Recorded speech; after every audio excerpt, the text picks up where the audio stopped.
Hello again, I'm Mrs. Gregory and this is my series 11 Days to the 11 Plus. I'm a teacher and I've been teaching for a very long time. This is episode 6 in the series and today we're going to be looking at time. Now, questions on time always come up in the grammar school entrance exams and they are in the maths section. They can either be in the short maths paper or the long maths section, or sometimes both of those.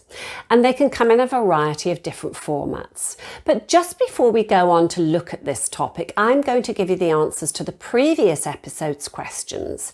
And that episode was on prime numbers, factorials and multiples.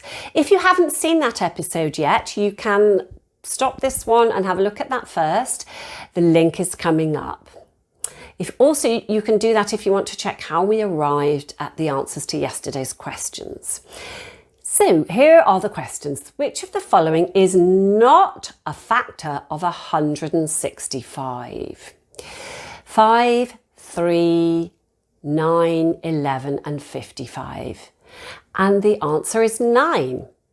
I hope you read the question carefully because so often children don't and they'll be trying to find out which number is a factor when the question says is not. This is easier than it seems. We know that multiples of 5 always end in a 5 or a 0, so that rules several of them out straight away. It also suggests that 55 may well be a factor. So if we focus on the other options and divide 165 by them, we find the answer out. So you can write down your workings on the paper in the exam. Now the next question is, how many of the following are prime numbers? And the numbers are 22, 31, 45, 97, 26 and 53. And the answer is 3 of those. 31, 97 and 53 are prime numbers. The third question asked, which of the numbers below is divisible by both 5 and 6? 9044, 5161, 4080, 5162, 3008. And the answer is 4080. This one is really simple because there are no other numbers in here that end in a 5 or a 0.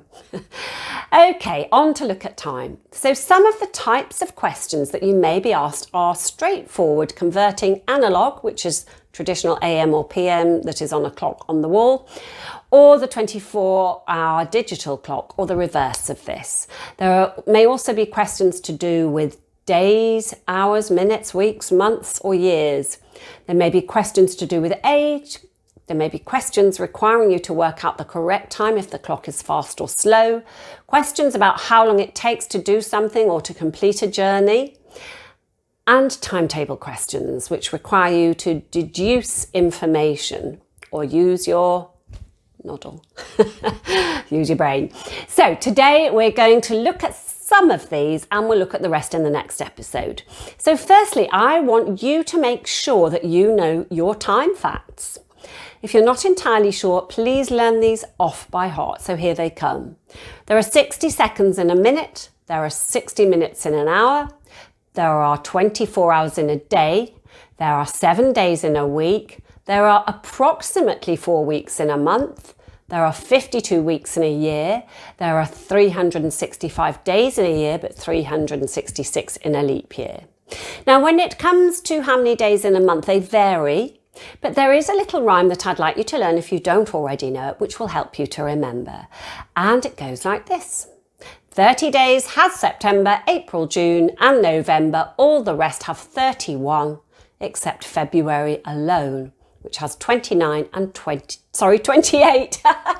29 each leap year.